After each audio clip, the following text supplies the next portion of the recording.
What's up, brownies? Now, I'm going to try not to be too petty, but I got to say it. I told you so.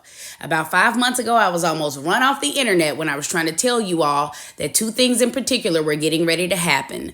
The Black Takeback, the production team supergroup, and then also a complete RHOA reboot. Everybody fell for it when that piece came out about how, no, they've decided to only keep Kandi, Kenya, and Sheree. Let me be 100% clear. They might do that as a last resort, but that was not their plan. Their original plan was to do a complete reboot, all new cast members, but the people that they were trying to get on the show were all members of Kandi Burrs' friend group. And for those who weren't that tight with Kandi, they were at least tight with Martel Hol. And these are actually two women that were being completely burned by Bravo. Now, let me explain what I mean. With Kandi, if you will notice, the entirety of season 15 was a Kandi Burrs bash session.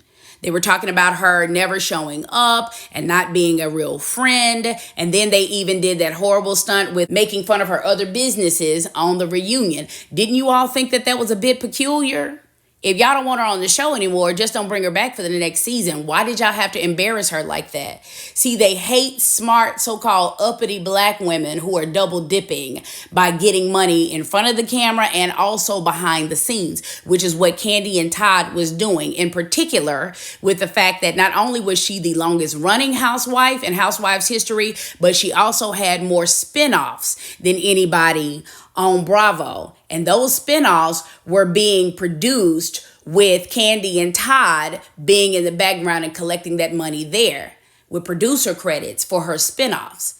And so the thing about her not showing up and not being there for all of the things, part of the reason was because she was shooting two other shows for Bravo, one being Kandi and the Gang and the other being the Escape and SWV thing. But for no reason at all and no explanation, they decided to cancel it. They thought that they were getting rid of Kandi Burrs altogether, but they were trying to replace her with people in her friend group. And that's where the hiccup came in. Y'all didn't know how much influence she had and how loyal people were to her. First and foremost, they tried to replace an Escape member with an Escape member, a hair care brand leader with a hair care brand leader. They tried to pull some people who were, attached to folks in the music industry. But these are Kandi's real friends in real life and long term at that. So once she saw that they were trying to cut her money off behind the camera and in front of the camera and trying to go back behind her back and do it with her friends, she just put a bug in their ear. Listen, look at how they did me for everything that I brought to the table. And Mariah did the same thing. So the thing is that they'll do that to their star player, so to speak. What do you think they'll do to you? And then everything became at a standstill, waiting to see how it was going to play out, because you can't cut Kandi's money off in front of the camera and behind it. And then lo and behold, what did you all see happen that made no sense at all?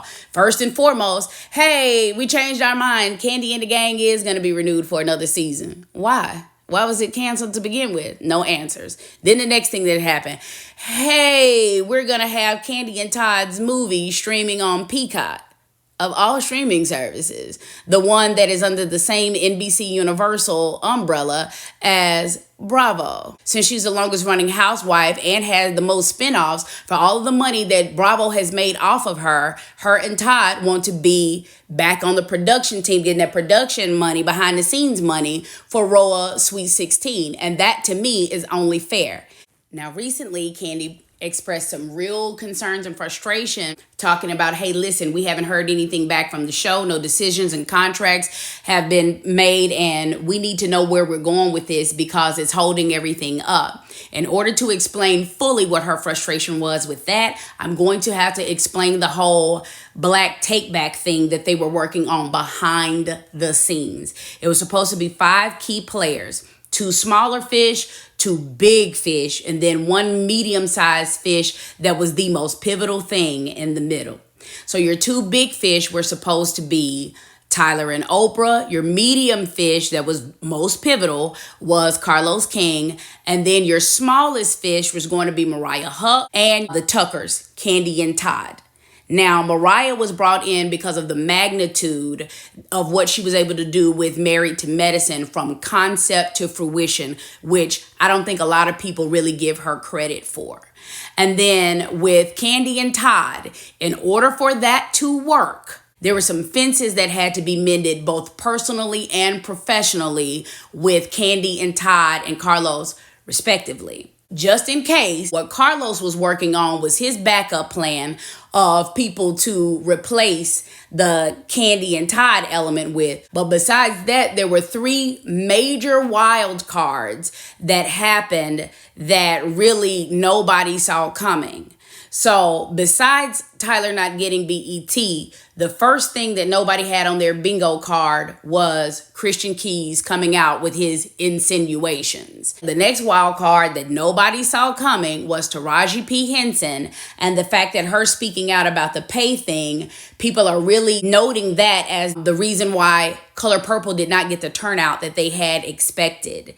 And let me tell you why that was so pivotal for Oprah. Even though it is the OWN network, she doesn't own as much of it as you all think. She has had to continuously sell parts of it off and have a smaller and smaller share of her own network over the years just to keep it afloat. She was betting the house on the Color Purple. The point they were trying to make is we are tired of seeing just the ratchet TV and reinforce that representation matters, but positive Black representation matters. So bringing the Color Purple back was going to show that people actually like these stories where Black people can start off in struggle mode and with all of this adversity. And in the end, that movie led to entrepreneurship and redemption and mending of hearts and fences and families coming back together. All of the elements in that one story. So now the person that was supposed to be responsible for the new era of positive Black representation is actually the one that's being blamed for the downfall of everything that happened on the Color Purple, which 1, makes no sense, and 2, I might have to do its own separate video about. But there was one other small wild card that I don't think that a lot of people caught that actually revealed how far Oprah went to make sure that the Color Purple was a success. Now, the last wild card that nobody saw coming was actually Martel Hol. You see, he got on social media and he made that statement when he was in his feelings that this is all fake. We're just actors. I was following the script or what they told me to do. I was playing team ball. And a lot of people did not pick up on the fact that that phrase and terminology was something that was used repeatedly to ice out Monique from Lee Daniels when she had the whole thing with her and Lee Daniels and Oprah and Tyler. So it should come as no surprise that after that statement was made online, Carlos King refused to engage. But what else happened? Shortly thereafter, Martel was arrested or made to turn himself in for something that happened, at least a year ago, right? Why he had to turn himself in at that point in time?